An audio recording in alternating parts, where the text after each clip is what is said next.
Donc c'est moi le chef, c'est moi qui gagne plus que toi, c'est moi qui ai ça. C'est ça l'Africain, c'est ça la mentalité de l'Africain. Voilà pourquoi beaucoup de chefs d'État sont restés à la tête de plusieurs pays parce qu'ils ont été entourés de lèche-cul, des gens qui leur encourageaient dans leurs bêtises, des gens qui leur encourageaient dans leurs initiatives maléfiques. Salut à vous, j'espère que vous allez merveilleusement bien. Ici Emmanuel le penseur. Si vous êtes sans doute nouveau sur la chaîne, n'hésitez pas à vous abonner, à liker, à partager le contenu à un max de personnes afin que ceci puisse être de plus en plus propagé. Sur ce, nous allons principalement nous focaliser sur les dérives du commerce international européen. En ce qui concerne le commerce international européen envers l'Afrique, celui-ci avait principalement trois objectifs, dont le premier était beaucoup plus accentué sur l'exploitation de l'Afrique par les puissances européennes. Leur objectif était de profiter des ressources naturelles de l'Afrique pour ainsi donc être en mesure d'alimenter leur industrie. Le deuxième consistait principalement à profiter des Africains, abuser de leur main-d'œuvre pour aller puiser des ressources ailleurs, principalement en Amérique et dans toute autre localisation. Le troisième, généralement, consistait à user de toute cette main-d'œuvre pour ensuite être en mesure de mettre en œuvre des industries, en tout cas pérennes, en Europe. Au début, les initiateurs de ce mouvement étaient les Européens. C'était eux qui avaient principalement initié cette approche. Beaucoup de personnes te diront que non, le commerce des esclaves est une cause du racisme, alors que non. Le commerce des esclaves n'avait pour objectif que premier enrichir l'Europe. Ça n'avait rien du tout à voir avec le racisme. Le racisme est venu sous forme de résultance de ce système ou de cette approche. Mais le racisme n'était pas une des causes du commerce des esclaves. La principale cause, c'était l'enrichissement. C'était le fait, comme je l'ai dit, que l'Europe voulait se développer au travers de l'Afrique pour devenir qui elle est aujourd'hui. Et la deuxième cause était principalement le manque de main-d'œuvre. Partant du fait qu'à l'époque, les Européens n'avaient pas une population assez grande, du coup, se sont fixés comme objectif celui de puiser en Afrique, parce que là-bas, en Afrique, il y avait quand même une population assez grande. Il y avait aussi des gens qui, en tout cas, matchaient les caractéristiques, physiquement parlant, nécessaires pour, en tout cas, aider les Européens sur cet aspect-là. Et du coup, les Européens, qu'est-ce qu'ils se sont dit? Ils se sont dit que non, on va du coup aller en Afrique, exploiter une quasi-quantité de ces personnes à travers des navires pour s'en servir d'eux comme une main-d'œuvre pour aller puiser des ressources en Amérique principalement. D'où il s'avérait qu'il y avait une réserve d'or qui avait été découverte et une réserve d'argent. C'était ça la principale cause du commerce international.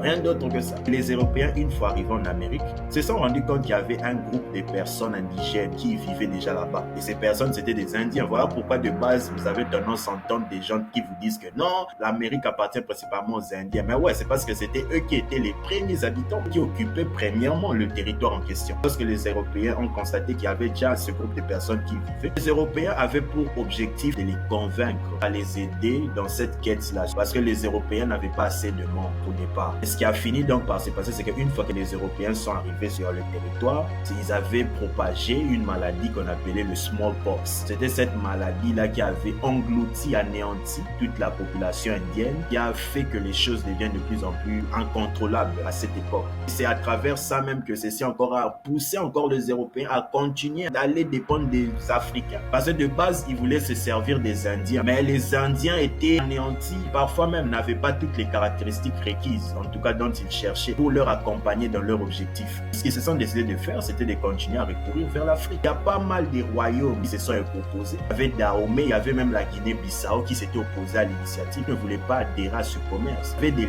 leaders, des élites africains qui avaient quand même, durant cette époque, une certaine forme de respect, tu vois, une certaine forme de dignité, qui eux se disaient non, nous ne voulons pas adhérer à ce commerce. Il y avait deux sur plusieurs. Ce que les Européens ont donc décidé de faire dès lors qu'ils trouvaient que ces leaders devenaient de plus en plus résistants vis-à-vis de leurs propositions, ils ont décidé de sponsoriser des personnes qui étaient donc leurs frères, des Noirs qui les ressemblaient, pour que ces Noirs puissent leur faire tomber. Et c'est ce qu'on voit aujourd'hui, même dans les politiques, les gouvernements de plusieurs pays, c'est à peu près la même tactique qu'ils utilisent et qu'ils ont utilisé dans le passé. C'est qu'ils ont essayé de toute leur force de sponsoriser des personnes qui entouraient ces chefs d'État parce que ce n'était que eux qui pouvaient leur faire descendre. Donc, ils ont utilisé la même tactique pour que les Européens puissent prendre le pouvoir, qu'ils puissent poursuivre leur mission, celui de vendre de plus en plus de Noirs. C'était ça la réalité. Et néanmoins, ça n'a pas abouti. Pour te dire que dans certaines régions d'Afrique, il y avait des gens qui avaient encore une certaine dignité. Malheureusement, comme vous le savez, la mauvaise nouvelle était que sur les 2, 3, 4 royaumes ou 4 peuples qui s'étaient décidés de s'opposer face à cela, il y avait quand même une panoplie d'autres peuples, des Noirs, qui avaient accepté malheureusement de dealer avec les navires qui vendaient les nègres. Ceci a malheureusement obligé ceux qui résistaient ou qui étaient contre ce commerce d'y finir par céder, partant du fait que c'était que 4 sur plusieurs, peut-être sur une cinquantaine d'autres peuples qui avaient déjà accepté. Donc vous n'êtes que 4 à rivaliser contre une panoplie de gens. Vous allez finir par céder, ou même si vous résistez, à la longue, ça ne va pas marcher. Ça aurait été mieux si c'était une majorité d'Africains ou des Noirs qui s'étaient farouchement opposés face à cela. Mais partant du fait qu'il n'y avait qu'une infime partie de personnes qui exprimaient en tout cas une certaine forme de résistance face à cela, ceci n'a pas pu ramener une quelconque forme d'impact à la longue, car ils étaient minoritaires. C'est ça qui est la réalité. C'est d'une part navrant de le dire, mais ces commerces ont pu réussir tout simplement parce qu'il y avait un groupe de Noirs qui étaient des lâches.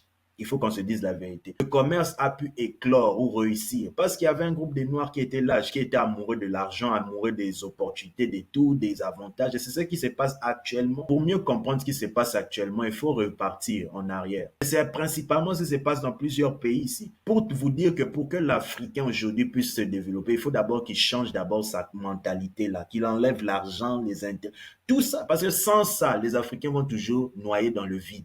C'est ça qui est la réalité. Vous pouvez emmener tout type d'initiative, mais s'il y a toujours une certaine partie des personnes qui se comportent de la sorte à la tête de nos pays, rien ne va changer. On vivra presque les mêmes histoires, les mêmes revers. C'est ça. Donc le problème de l'Afrique est beaucoup plus complexe que ça, beaucoup plus complexe qu'on ne le pense. L'Amérique aussi de même. Et ça sera l'objet d'une autre vidéo. Ça, ce n'était juste qu'une première partie de celle-ci. Mais l'Amérique aussi a profité de la main-d'œuvre des Noirs. Et ça, tout le monde le sait. D'où sortent les Noirs américains, tu vois. Parce que les Noirs américains aussi, ça sera peut-être l'objet d'une autre vidéo. Ils estiment qu'ils ne sont pas des Africains, alors que leurs descendants ont été envoyés ici pour travailler arrache-pied dans ce pays afin de le développer. Mais eux, malheureusement, étant des ignorants, n'ont aucune conscience que leurs descendants sont venus ici pour travailler et développer ce pays. Donc, c'est un peu, ça sera quand même l'objet d'une autre vidéo. Mais il est fort quand même de constater que c'est dommage. C'est quand même dommage parce que ces mêmes histoires qui se sont reproduites dans le passé ne font que se reproduire actuellement, mais sous une différente forme.